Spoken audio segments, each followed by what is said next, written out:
I could mention one thing. This is the very first of 14 heritage farms being celebrated in Jefferson County. In the state of Iowa, the State Farm Bureau and the Department of Agriculture have collaborated to find and recognize the families who've maintained farms for a minimum of 150 years in the state of Iowa. Some of them, one at least, predates the state of Iowa.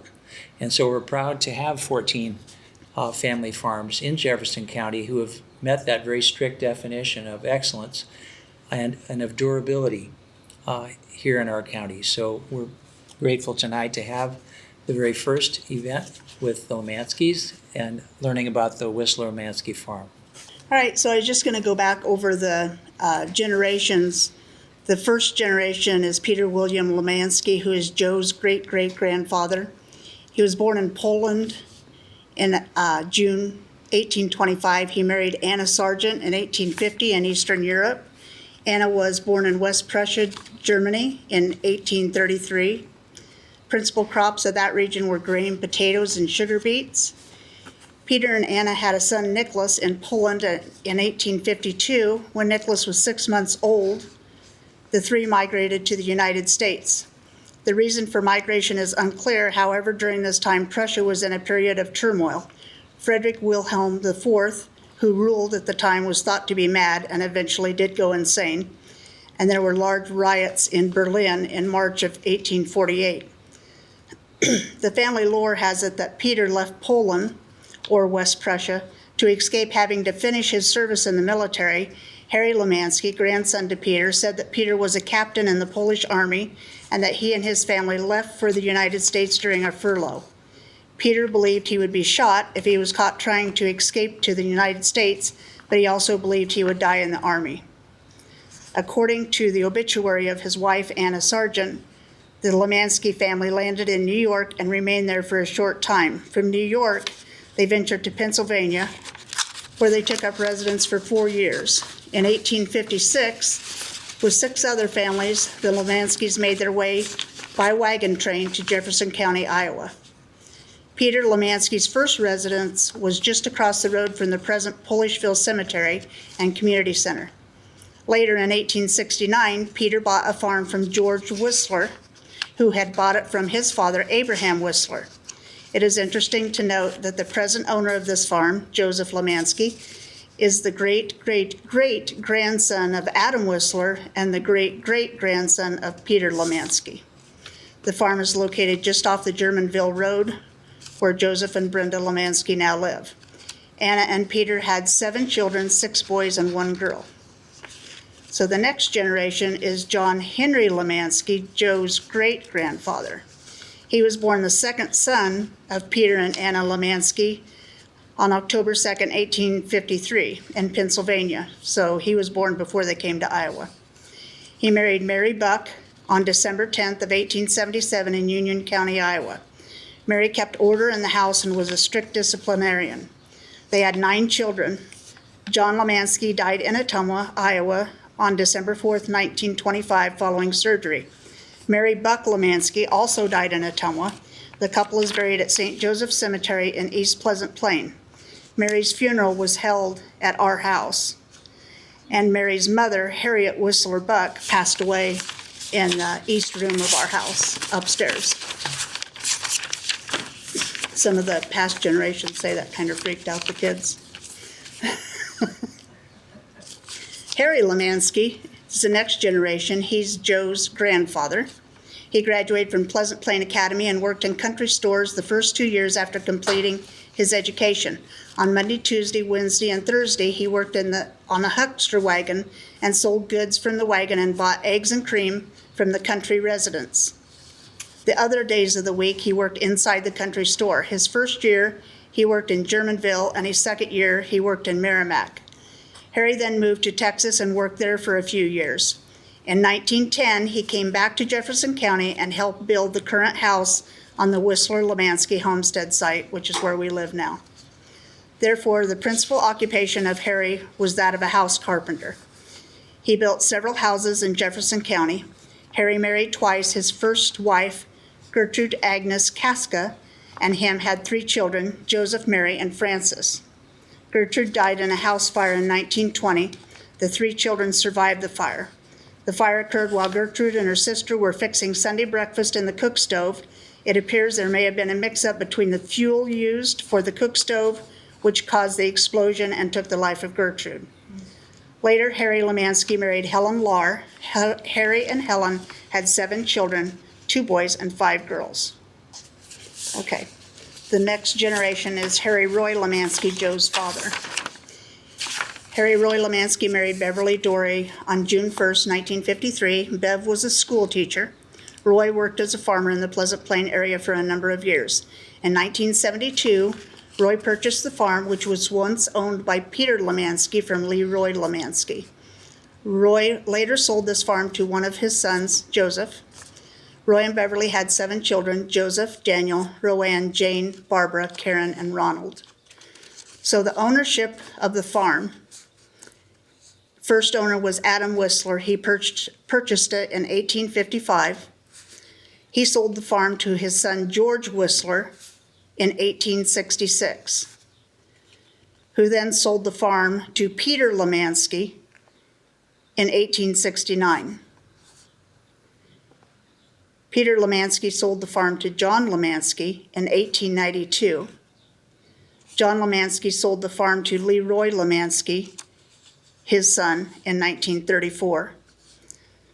Leroy Lamanski sold the farm to his nephew Harry Roy Lamanski in 1972, and Harry Roy Lamanski sold the farm to Joe in 1978. Joe has owned the farm the longest of any of the previous owners for 44 years. Joe and I, in past generations, I've had a lot of the cousins tell me, they've enjoyed things on the farm like playing in the attic of the house. His cousins had talked about that, and the hay lofts in the barn as kids, fishing in the ponds, gathering hickory nuts in the timber, hunting and trapping for pheasants, turkey, squirrel, rabbit, deer, bobcat, coyote, raccoons, and occasional skunk and possum. Also mushroom hunting, riding four-wheelers and side-by-sides around the farm, gardening and raising flowers, chopping firewood, remodeling projects in the house, keeping up with needed repairs on the barns and other outbuildings. Last year, we built a new garage and lined the inside of it with hickory boards from our timber. We took them to a sawmill up north of Kyoto and had them milled into 1-inch boards, and it's very beautiful and unique. Joe farmed and worked for almost 20 years in Falco at Fairfield, and I worked for 33 years as a registered nurse. We're both retired now. We raise hogs, chickens, golden pheasants, peacocks, have 1 dog and several barn cats. We have 19 grandchildren and 5 children. 2 are registered nurses, 1 is a children's therapist, 1 is a diesel mechanic, and 1 is a coach and teacher, but he has now taken a transportation supervisor position for Cardinal Schools. And all of our kids are within a 25-mile radius of us. Okay.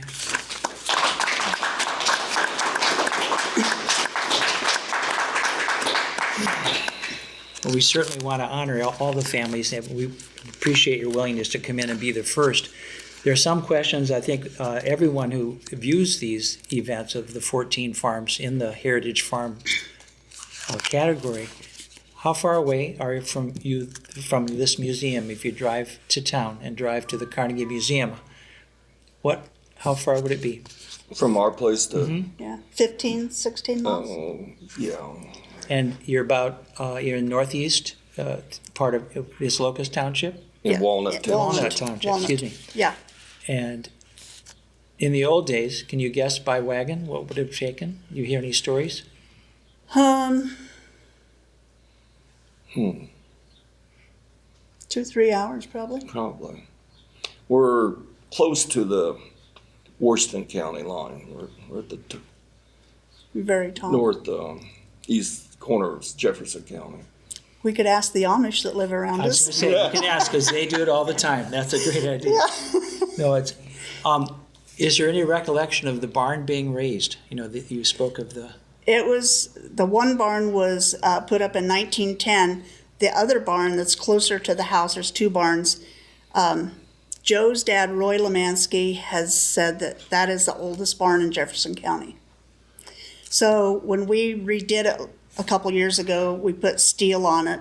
And when we took the battens off, it was all square nails. And it's got a wooden track in it instead of a steel track. So That is old. and it's held together with the dowels, the pegs. Yeah. All right. So That's a measure of the early barns. And we have some evidence of that in the upstairs in the museum. And so that'd be fun to maybe take a look later.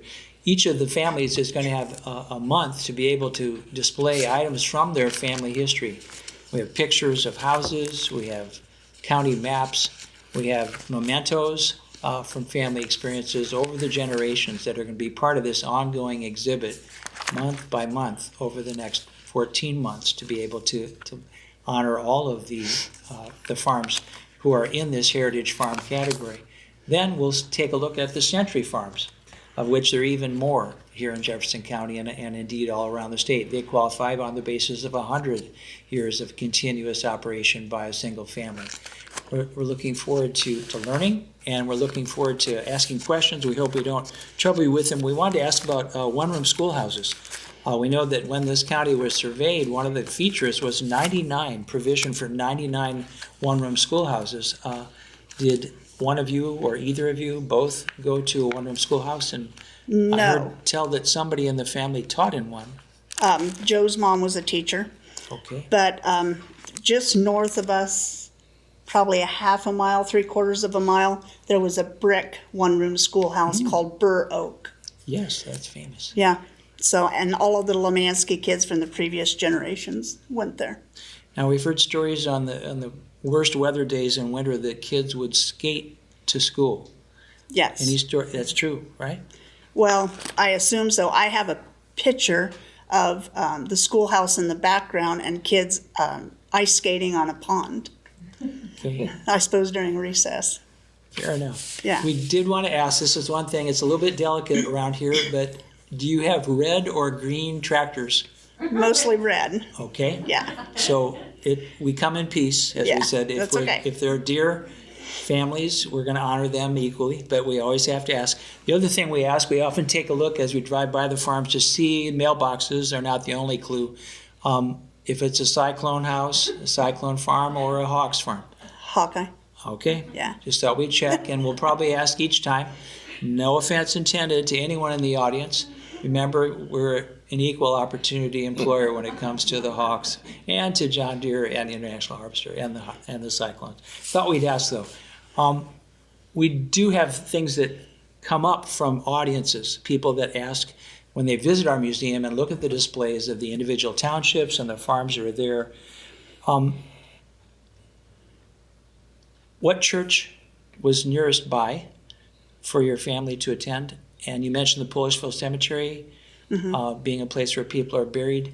Is there, what were some of the other houses of worship in your township, in Walnut Township? And was it quite clear who went to which one? Well, Polishville was closed, and then so was Hope Lutheran Church at Germanville. That was closed, and that's two I can think of offhand. and Pleasant Plains, Yeah, and Pleasant Plain. Okay, Pleasant There Plain. was a church at Catholic Church. Yes. Polishville, and then eventually it closed, and then they went to the church in East Pleasant Plain, Catholic. Okay, got it. We have asked, knowing that Iowa's so rich in its agriculture history, there have been lean years. There have been tough times. When the rest of the country is going through the Dust Bowl, we are going through chinch bugs and eating fields in one day and then going to the next field the next day. Is there any family memory of that in your direct experience or in the experience of the generations who told you stories of the Depression years or other lean years of growing? Not that I know of. Do you know of any, Dan or Karen? Dad said that everybody was in the same boat, that, nobody had money back then, and so they would get together in different families' homes and play cards and just visit. And he said he ate a lot of rabbit during those years. Okay, a lot of rabbit was eaten during those years. That He makes wouldn't sense. eat rabbit after that because he got sick one summer on it. Oh, no.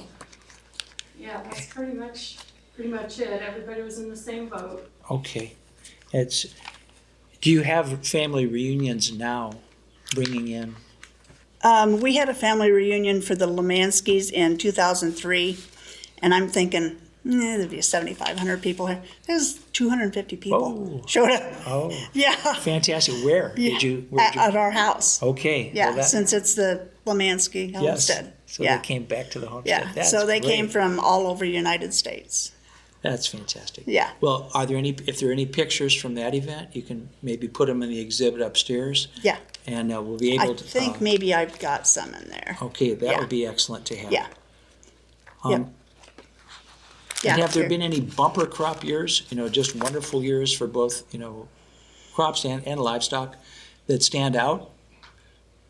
Oh, I guess on the negative, I'm thinking 83 we had a lot of, 83 we had a drought. Right. Then 93 we had Yeah. a flood. Iowa was a lake in 1993. It was, But other than that, pretty average after that. okay, I raised mostly pigs okay. during my time, and then I sold my equipment in 2000, No, 98. not 98. Yeah, I sold my equipment in 2000 or 98, and then I went to town to work, and I rented out my farm ground. But I continued to raise pigs during that time. And manage the CRP acres. Yes. All right. Well, for our part, we've had a variety of questions that people have asked us to ask. People who visited the museum, and if you don't mind, I'll ask you a couple from that. Did you ever have milking cows? Did I? Yes, sir. I never had any, but when I bought the place, it was still set up for milking cows with stanchions, and it also had bays for horses to keep in the barn too. And both barns are still standing. I know that Leroy and Casilda had milk cows. Okay. Yeah. Another one, there are two big events that everyone reported after World War II. One was when electricity came, and two was when indoor plumbing came. Is there a recollection in family lore or in direct experience for that? Anybody remember those big events? I never did hear when plumbing or electricity. That house we live in was plumbed when it was built and ran off of a cistern. Okay. And then there was a well outside not far away. So I'm assuming they used the cistern and I think the well was where they could run into the house too. And as far as electricity, I don't know about that. It was, for the people who are viewing at home, in 1936, during the unfortunate run-up to World War II, in the middle of the Depression, the United States Congress passed the Rural Electrification Act, and it sounded like a great law on paper, but nothing took place until after the war was over because of the copper shortages. So the good intentions that went up in smoke, or at least were delayed for quite a while because of that, because of World War II. And it was, in many cases, 1950 and even slightly after, when the electricity made it out from the towns to various farms around this and other counties here in Iowa. So it is something that it may have been a bigger deal in other places. It sounds like you had, on the plumbing side, an inventive way to handle it early on, which is great. One of the things historians take a look at, what crops were grown. You mentioned the crops that were grown back in Prussia, for example. Mm-hmm. So the family would be accustomed to raising those. When they got here, is there any, you have records of your own, but also any records farther back of what were the successful crops to be grown, and did they switch over time? Did those crops change over time? Well, rotated hay, corn, mostly, and then eventually they went from oats, hay, corn, and beans. It rotated that way years ago because of the weed pressure. And then once they got herbicides, people got to where it's mostly corn and beans, unless you had cattle, and then you still had hay. But Okay, I mentioned that because the earliest records in the 1840s and early 1850s, prior to the Civil War, this was a wheat area. And corn took on and took hold here. And really in the 70s, after the Civil War had been fought, was the crop and has maintained that. I was obviously famous for corn, but it wasn't always so. And initially it wasn't so. So that's great. I loved how you mentioned every single owner going back to the 1850s. Do you have a deeds, all the way back to that point that are? Yes, it's in the display case. That's something that we're going to want to show our viewers, and that Jason Strong is going to be able to make available for people to see. It is remarkable indeed to have, one, documents that old, and two, that have a family connection. Mm-hmm. And we're real proud that there have been so many families who've maintained their connection to this land for over 150 years, a century and a half. It seems in some places, oh yes, big deal. No, it is a big deal in agriculture. It is a big deal in the state of Iowa. We've been a state only since 1846, and it is remarkable to have farms that have been there from the very beginning that we're quite proud of. Well, I wonder if you had a story to tell your grandchildren, and make sure that they tell their grandchildren about your farm or about the property itself, because you mentioned the wonderful growth that you have there. You've used your own wood to refurbish your barn and fix it up. What would be some of those stories? What do you want them to remember 2 generations down the line? A lot of the grandkids has been out there, like Liam comes every weekend and a lot during the summer, and they kind of make their own fun out there. They just love to go down in the timber and explore in the creek and get poison ivy sometimes. Do you get poison ivy? Okay. Well, that's around the state, that's for sure. And any family stories that come out of being on this property, living out here for a century and a half, that you want to make sure people know? Got an opportunity to maybe pass one along here. I can't think of anything offhand. One thing I had happen one time, a guy stopped at my place and said he's doing a search, a family history search, and he said, "This place, my family settled this place." And I said, "No, my family settled this place." Well, I didn't realize till later that he was right and I was right. He was a Whisler, and of course I was related to the Whistlers, so I don't know if he ever found out differently or not. But That's great. Did he accept your explanation? no. Well, you're still there and he's not, so I guess he accommodated it anyway. It sounds like that's a great story. And it is to be, you had dual citizenship in both sides of the history of this farm. Mm-hmm. How many acres is it now? And was it the originally? It's the original 120. Okay. That's pretty fantastic. Yeah. Questions out here or things to ask? We want to get them on tape. Anyone? Especially we have some family members. Yes. I have a question. I used to live in that neighborhood years ago when my kids were little. We lived in Locke's house there in Germanville. And there was a women's club that I belonged to out there when my kids were little. Do you happen, Brenda, to remember the name of that club? Was it the Burr Oak Women's Club? Yeah, there was a Burr Oak Club. Okay, I thought that was it, but I just wanted to make sure because they're doing history on the different clubs of women, farm women back when, and so thank you. And for your children too, what were some of the clubs or organizations that they took part in?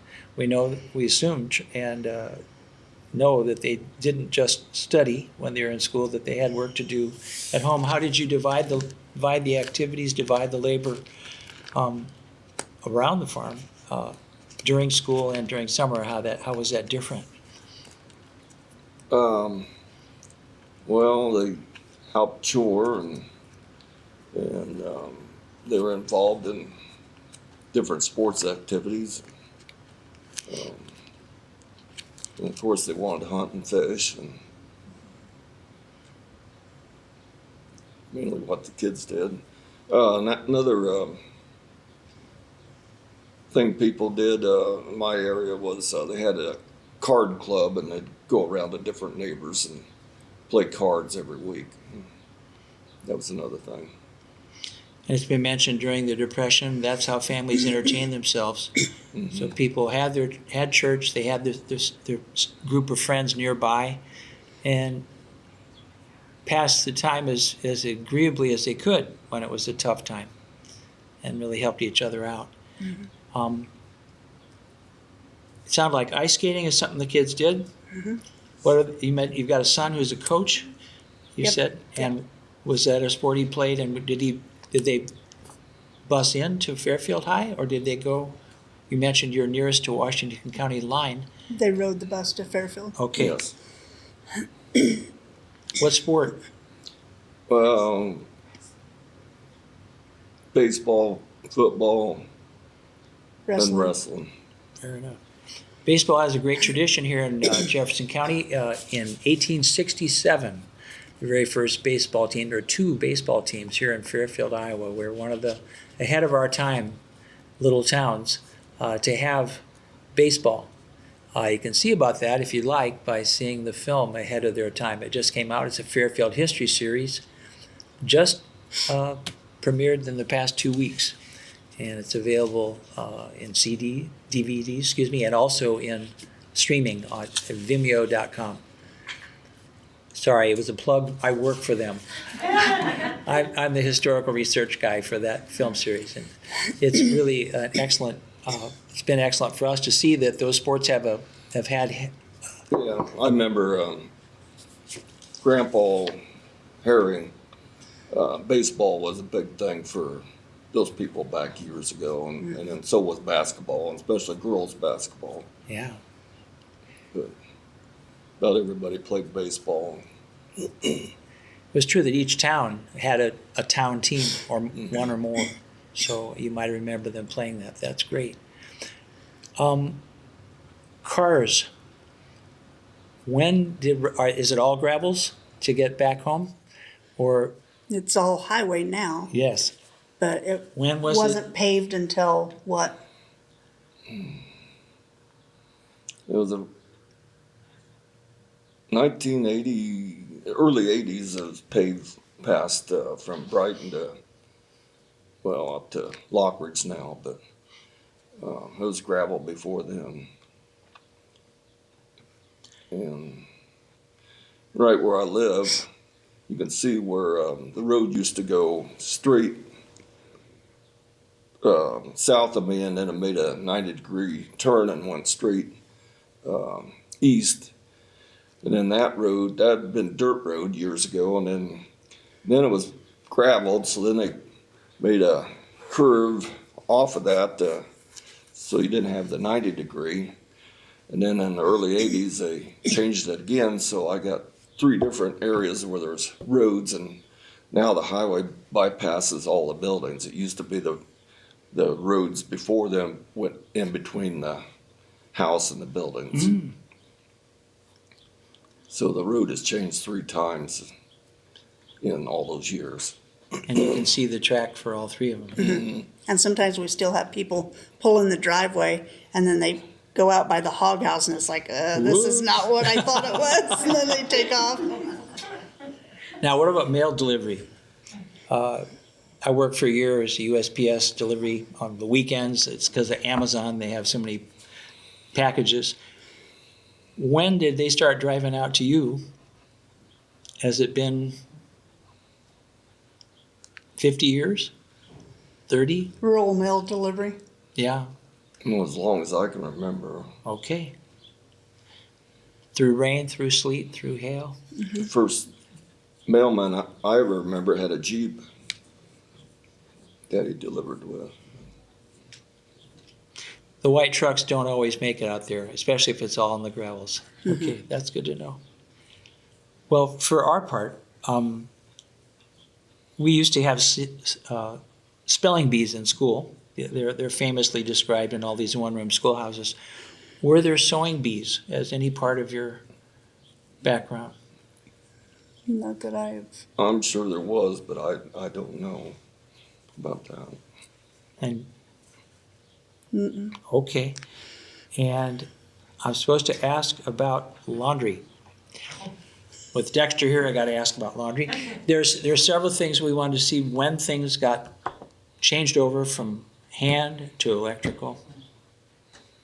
Any recollection? Has it always been electrical as far back as you remember? I think so. I have a picture probably from the 30s where there was a wringer washer out beside the house. Okay. It was electrical. All I remember is you should never stick your hand in the wringer. That's right. That's something you never forget. That's right, yeah. Because the only way to get out is back it up. That's right. There may not be much left. There are other stories too about people catching their tie when they're demonstrating how wonderful these ringers are and, Yeah. and so forth. You just, all right. Well, there were advances, but with caution, I guess we could say. I asked about the roads. I want to ask is maybe delicate about side occupations because we know sometimes there may be a need to take on extra work. In a lean year or in a lean time generally, if you have a lot of kids, what are the side occupations, if any, that members of your family have taken on during the decades of having the farm? I think there was always somebody doing extra work because there weren't a whole lot of acres there, especially when time went on. Dad's Uncle Roy, who Dad bought the place from, was a county assessor years ago. And then I farmed there with Dad, and then eventually I went to town to work. So I think always somebody had to do something more than just the farm. Partly based, it says, you were saying on the size of the farm Yes. itself. Okay. And the variety of farm prices. Do you recall the 80s and the downturn as being Yeah, that and high interest rates, and yes, there's times changed a lot. Yes, sir. Well, for our part, one of the things that we hope for the family farms that have been around for a century and a half, is that there's a prospect for them to continue being in the same families. And it's always a delicate question because we can't guarantee what the next generation thinks about farming. We can't guarantee that the economy is going to make it favorable or attractive to have them be farmers. But I wonder how you think about it and how you're approaching it. I think I heard you say that it's easier to think about. Yeah, we know that we can't control things once we're dead. Is a worthy observation. Yeah. So, I don't know, we haven't really, right now it's, split between the kids, but Okay. How many of them are in play, so to speak, as potential? Anyone? You don't have to name names. I don't think so. Okay. Can't even keep a garden. Say it. Go ahead and say it so they can hear you. Oh, I can't even keep a garden. I think I'm probably. You're out. Now, sometimes it skips a generation, and there are kids of kids. Is that an interest too? Potential. Might be. Yeah. You want to take over, Liam? He's willing. That's great. So we wish the best for your whole family, and we're grateful that you've come to tell us. Does anyone have any more questions? Okay, thanks for being the first. It takes courage to be the first out of the blocks. This is a new program. We're delighted that First National Bank at the Farm Bureau are sponsoring this whole series honoring the family farms that have earned the designation with the state of Iowa as heritage farms, 150 years or more of family ownership and operation. And we look forward to having more people watch and listen in as the other 13 farms get to tell their story as well. So we want to thank all of you, and I especially thank you for coming, Mr. Lamanski. Thank you. Best wishes.